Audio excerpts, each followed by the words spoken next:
Esse ataque às escolas, você veja que está ocorrendo, vários. Isso tem muito a ver com o comportamento de rede social, com o fato dessas plataformas não excluírem esses perfis, essas mensagens, e o Capelli entende que é uma guerra híbrida, que ele chama de guerra híbrida, que é para desestruturar a sociedade brasileira.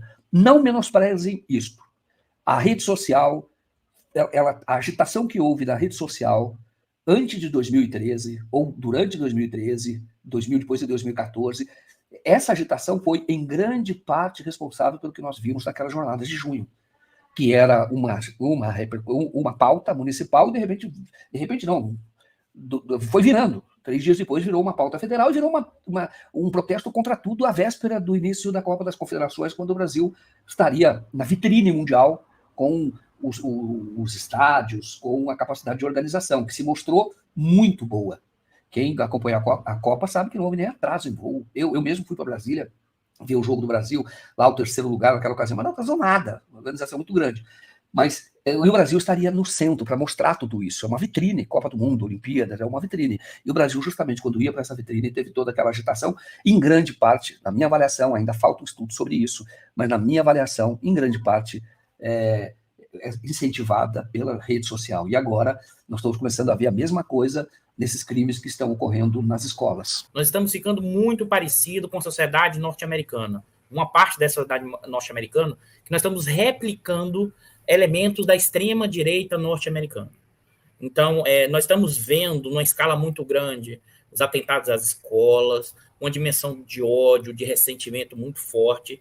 E isso, se você olhar historicamente, isso é uma característica da sociedade norte-americana. Aqui os casos eram esparsos, aqui você não tinha essa dimensão tão forte para isso, tá? Mas isso cresceu de forma significativa porque, acho que aqui é um ponto fundamental, com o avanço da extrema-direita na sociedade brasileira. Nós passamos, a extrema-direita ou o bolsonarismo é uma réplica de boa parte do pensamento da extrema-direita norte-americana. Para responder isso, Paulo, eu vou juntar essa dimensão do avanço da extrema-direita, mas também do avanço de uma sociedade marcada, e aqui eu vou juntar a economia, pelo esgarçamento das relações sociais básicas, com o avanço dos mercados, com o avanço do liberalismo, com o avanço da ideia de que o econômico e o dinheiro está acima de qualquer coisa. E que o dinheiro traria felicidade associada ao quê? À aparência. Ou seja, para juntar com as redes sociais, que é o tema que foi dito. Em que dimensão? Ou seja, você tem que estar o tempo inteiro mostrando que você é o caso de sucesso, que você é o case de sucesso. Imagine isso na escala dos adolescentes, dos jovens, né, que necessariamente, nesse período da vida, são marcados por todas as suas inquietações, por todas as suas dificuldades, por baixa autoestima, pela dificuldade de várias dimensões. Né? E essa sociedade brasileira, e aí, claro, as redes sociais, vamos dizer assim, não é que elas criam isso, elas ampliam esse processo. Foi a representante do Twitter aqui no Brasil, Adela Goberna, né, que disse, numa reunião no Ministério da Justiça, que um perfil com fotos de assassinos de crianças, né, aqueles que cometeram os massacres em escolas, não violaram os termos de uso da rede e que não se tratava de apologia ao crime. Né? Aí você fica pensando, como assim? Né? Todo mundo ficou olhando para a cara dessa mulher, falou, ela enlouqueceu? Né? Então, é bom lembrar que o Elon Musk, no ano passado, esteve aqui no Brasil, né, na cidade de Porto Feliz. E o Bolsonaro se deslocou até Porto Feliz, no interior aqui de São Paulo, para conversar com o Elon Musk, né, que criaram uma narrativa de que ele estava aqui para lançar uma rede de satélites, né, de uma das empresas dele, né, e que prometia internet de alta velocidade e acesso em locais remotos. Né? Mas o que ocorreu é que nada foi feito, né? Esse acordo não vingou, acho que era só uma desculpa para o encontro, né? E o deslocamento do Bolsonaro até Porto Feliz custou aos cofres públicos R$90 mil só em diárias e passagens. Afinal, o que o Bolsonaro conversou com o Musk, né, em 2022, poucos meses antes da eleição? Todo mundo sabe que ele é uma pessoa de extrema-direita, né? A conversa não foi para colocar satélites, a conversa foi outra, Léo. Elas estão causando problemas para os países e para as democracias. Né? Eu acho que medidas sérias têm que ser tomadas em relação a isso, porque eles estão usando a rede, né, inclusive as redes de mensagens, né, para criar o pânico. E todos nós que somos jornalistas sabemos que essa é uma ação feita pelos milicianos para retirarem o que desejam nas periferias de São Paulo. É violência, é pânico, terror, eles colocam medo na comunidade. E eles estão colocando medo na comunidade nesse momento, Léo, ao mandar mensagens mentirosas de que vai haver mortes em escolas em vários locais do país. O que é isso? Se não uma ação que lembra muito o que foi o início do nazismo e do fascismo. O nosso adversário, ele continua em guerra.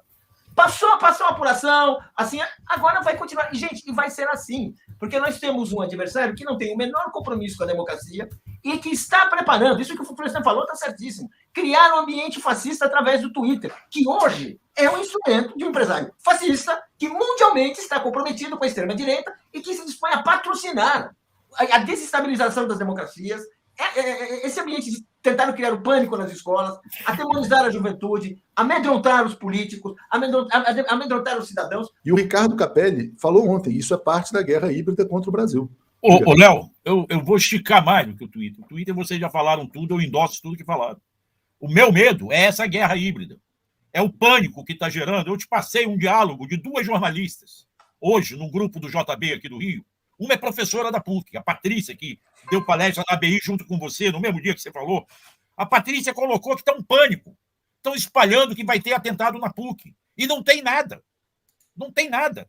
Estão espalhando que vai ter atentado nas faculdades. A minha afilhada chegou em casa dizendo, eu não vou à faculdade amanhã. Eu chego e disse, mas é isso que eles querem, que você não vá. Porque eles estão botando medo. Pintaram uma suástica no espelho do banheiro de uma faculdade e espalham, como se aquilo fosse em todas as faculdades. Fui deixar minha menina, né, como sempre faço na escola, para vocês terem uma ideia. Segurança privada na porta, né? Os portões fechados só estão sendo abertos quando as crianças chegam. Parte da turma da minha pequena, né, na escola não foi hoje, né, que eu acho que esse é o grande, como vocês bem colocaram, esse é o grande objetivo dessa situação, que é criar esse pânico nas escolas, né?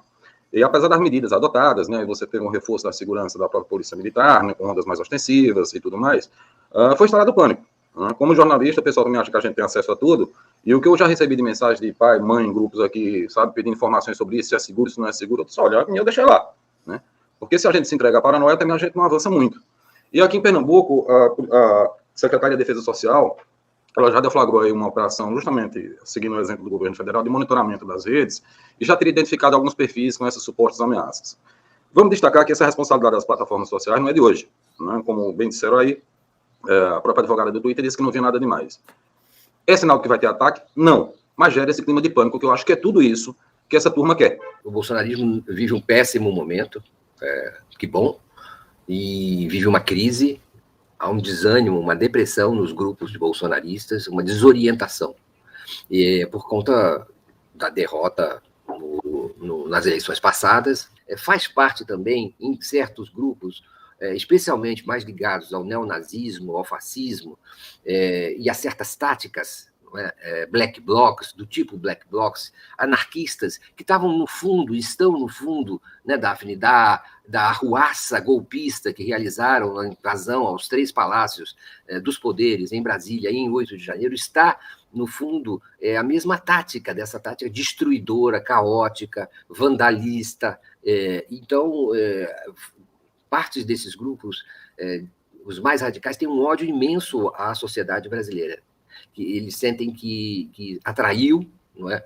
Foram traídos por esse grupo populacional, por esse eleitor brasileiro, então há uma espécie de ideia de que o Brasil não merece ser bem cuidado, ele não merece, porque ele não é bem agradecido ao esforço feito por eles, especialmente pelo capitão Bolsonaro, que ama o Brasil, como faz o seu lema. Então, há uma frustração enorme. Alguns grupos, há estudos que dizem que há pelo menos 500 grupos neonazistas apenas em Santa Catarina, e esses grupos se concentram especialmente no sul do Brasil, esses anarcofascistas, e deles se desprendem alguns elementos que são usados por uma espécie de guerra híbrida. Há uma tentativa de criação de um ambiente sociopsicológico de desorganização, de caos, de medo, de pânico.